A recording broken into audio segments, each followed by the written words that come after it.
El día de hoy, en la mañanera, López hizo unas declaraciones que deberían preocuparnos muchísimo. Es un día que debe preocuparnos, pero también es un día que debe dolernos, porque lo que dijo López, la forma, sobre todo la forma en que lo dijo, y esa manera tan vehemente de defender al ejército, híjole, es que yo jamás escuché a un presidente defender con tanta pasión al ejército. Hago un paréntesis antes de continuar. Absténganse, por favor, los atolizados de decir que en este canal apoyamos al PRI o al PAN y que si lo digo es porque ya quiero que regrese el PRIAN. Antes de decir semejante estupidez, revisen el canal. Por favor. Parecen tontos. Lo primero que se les viene a la cabeza lo escriben. Solo porque estamos señalando a su amo. No, señores, nosotros no tenemos pastor. A nosotros nos parece que lo podrido es precisamente el sistema en el que se incluyen los partidos. Y en este espacio no defendemos políticos. A ninguno. Que les quede claro. Si salen con ese cuento, pues bueno, me la hacen hasta fácil. Es bloquearlos y se acabó. No los vuelve uno a leer. Cierro el paréntesis. Voy a dejarles la declaración que dio López Obrador sobre una pregunta de, ya al final de todo el diálogo que tuvo Dalila Escobar, que ojalá fueran más periodistas como ella al circo de la mañanera, porque ella sí hace preguntas, no le va a lamer los zapatos a López. Esta es una muy buena pregunta. Después de que llevaba como 40 minutos defendiendo a los guachos, yo creo que a Dalila Escobar como que le cayó el 20 y dijo, bueno, este güey, ¿qué le pasa? Y se acordó de todo lo que decía antes, como por ejemplo lo que ven ustedes en este letrero que trae ahí el militarista López. Y como que le sonó raro a Dalila Escobar, y entonces le pregunta a López, al más infame de los merolicos, palabras más, palabras menos, ahora se las dejo para que ustedes lo escuchen. Oiga, y en todos sus años de lucha en la oposición, ¿alguna vez imaginó ser un gran defensor del ejército?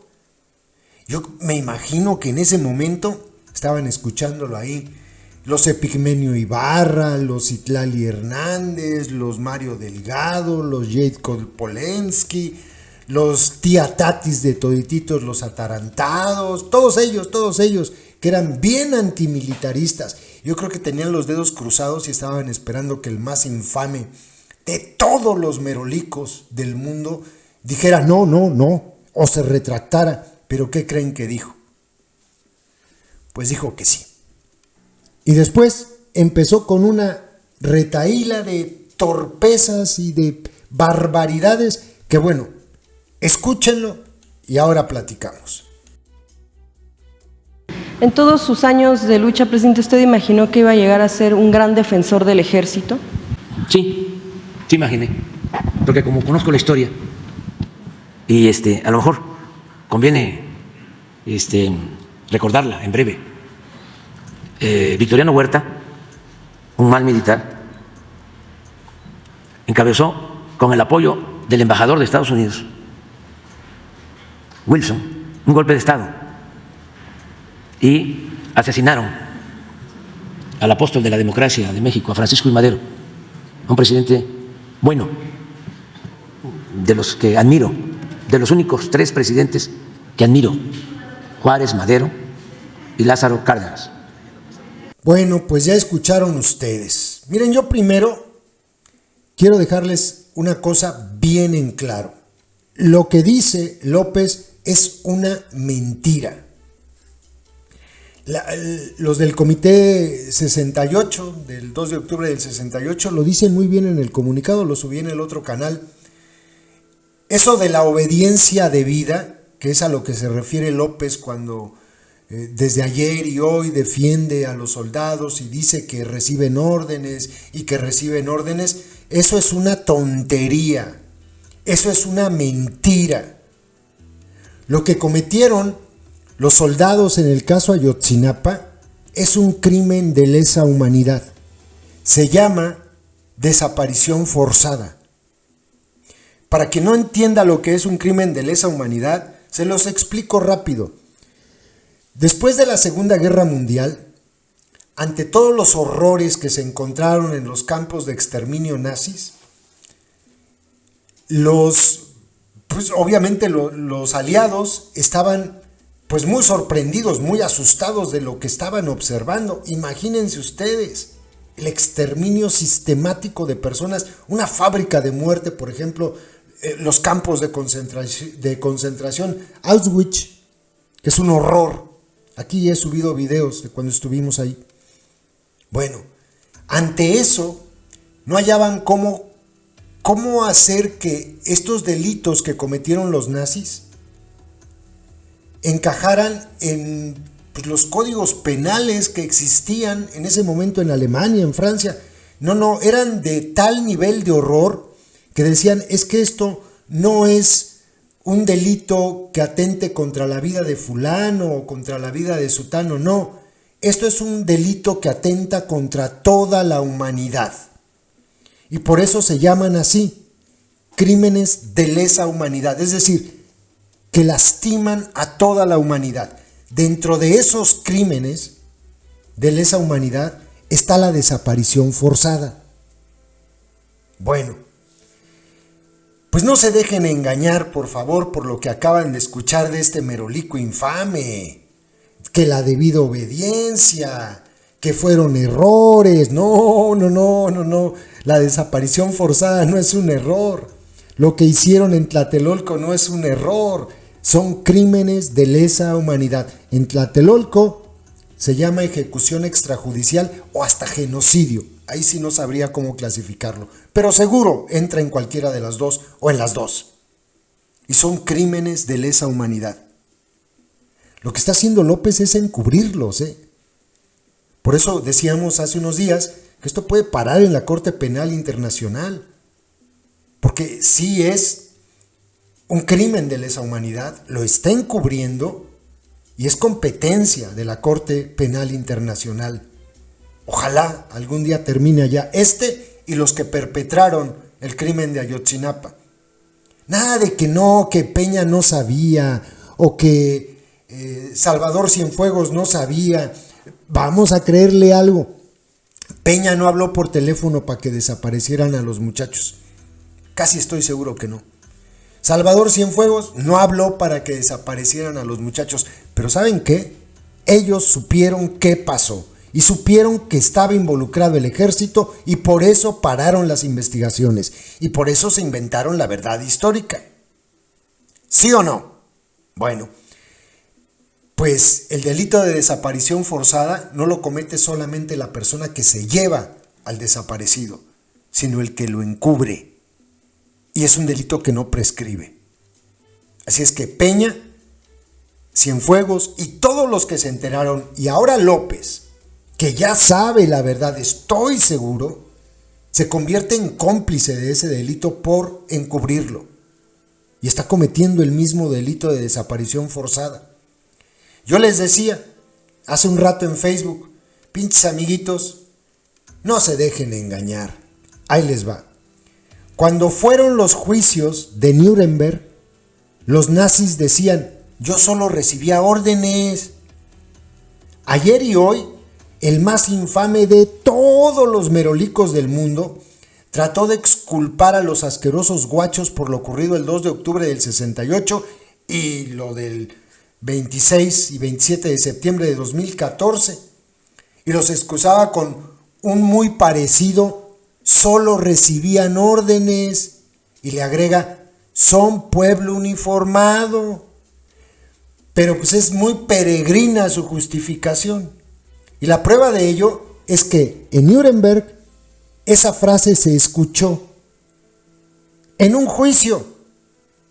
Y al que la pronunció, cuando decía yo solo recibía órdenes, se le condenó. Es decir, que no hay excusa para haber cometido los hechos atroces que cometieron, no porque recibieras órdenes. Eso de la obediencia al alto mando, eso no exime de responsabilidad a nadie que haya cometido un crimen de lesa humanidad. Los guachos que perpetraron la masacre de estudiantes en Tlatelolco tendrían que haber sido llevados a juicio y condenados. Los guachos que perpetraron el horror de Ayotzinapa tienen que ir a juicio y tienen que ser condenados. Y no solo ellos, sino los que encubrieron el primero y el segundo caso, 68 y 2014. Recibir una orden para cometer un crimen de lesa humanidad no los exime del delito que cometieron. Esto no me lo estoy inventando, esto es así. Repito, la prueba de que esto es así es que cuando se juzgaban crímenes de lesa humanidad al final de la Segunda Guerra Mundial en los juicios de Nuremberg, los nazis decían: yo solo recibía órdenes. ¿Saben de qué les sirvió su frasecita a los nazis? De nada, los condenaron. Los condenaron. Ya después hablaremos en otro momento de si la condena estuvo bien o estuvo mal. Faltaron muchos, otros escaparon, es otra cosa. Pero los que decían que recibían órdenes, pues terminaron condenados. Quiere decir que recibir órdenes para cometer crímenes de ese nivel y realizarlas no los exime de responsabilidad. No pueden decir: ay, es que a mí me mandaban. No. Nada de eso. Y me acuerdo de otra cosa que es muy importante para que no se nos olvide. Esto que están ustedes viendo en este momento es el punto 5 de un cable. Déjenme ver el número de cable. El cable es el 06 México 505-A de Wikileaks. Sí, el de Julian Assange. Bueno, por estos cables es por los que él está pues pasando lo terrible que pasa ahora, ¿no? Que pueden condenarlo hasta, yo no sé. En fin, en el punto número 5, este cable es del año... ay, Dios mío. No, es que no encuentro el año. México City. Uy, no veo el año, créanme. Pero bueno, en el punto número 5, ha de ser como del 2000 y cachito. En el punto número 5, la letra C, que es lo que ustedes están lo que ustedes están viendo, dice: el consumo de drogas está aumentando, señaló el embajador, y los programas antinarcóticos y antiterroristas deben ser temas importantes de la próxima administración de México. AMLO estuvo de acuerdo y le dijo al embajador que ambos gobiernos debían encontrar maneras de aumentar la cooperación. AMLO luego expuso su plan doble para combatir ambas cuestiones. Primero, dijo él, quiere dar a los militares más poder y autoridad en operaciones antinarcóticos porque es el menos corrupto de todas las agencias de México y puede ser la más efectiva. Señaló que esto requeriría una enmienda constitucional, pero creía firmemente que podía lograrla. También explicó que darle a los militares más autoridad limitaría a la Fiscalía General de México, a la PGR entonces, que AMLO consideraba demasiado corrupta para liderar la lucha antinarcóticos. La segunda parte de la ecuación, según López, estaba consolidado la aplicación de la ley en México y agencias de inteligencia.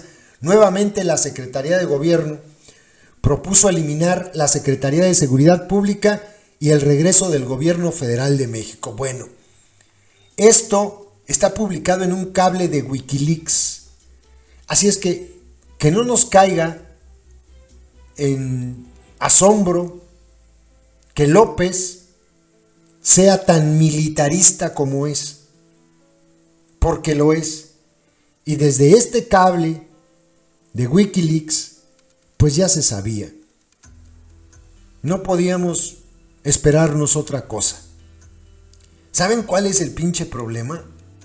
El problema es que este güey se va a largar y nos va a dejar a sus soldados ahí, con negocios multimillonarios, súper empoderados. El problema va a ser sacarlos de ahí. Ese va a ser el problema. Es asquerosa la forma en que hoy defendió a los guachos y se le fue a la yugular al GIEI. Ya por último, y para dejarles la última parte que dijo el infame Merolico, a toda la diatriba que ustedes van a escuchar, se los voy a dejar hasta en velocidad doble, aunque perdón por Dalila Escobar, ella no tiene la culpa, pero es que el tipo ese es muy lento.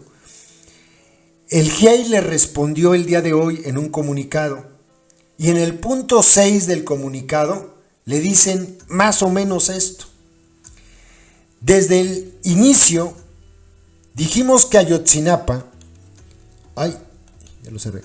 dijimos que Ayotzinapa era no solo una herida en los familiares, sino para el país. Nuestros informes no muestran opiniones, viejo pasguato, no dice así, pero yo se lo agrego, sino hechos probados, y cuentan con todas las fuentes en las que nos basamos.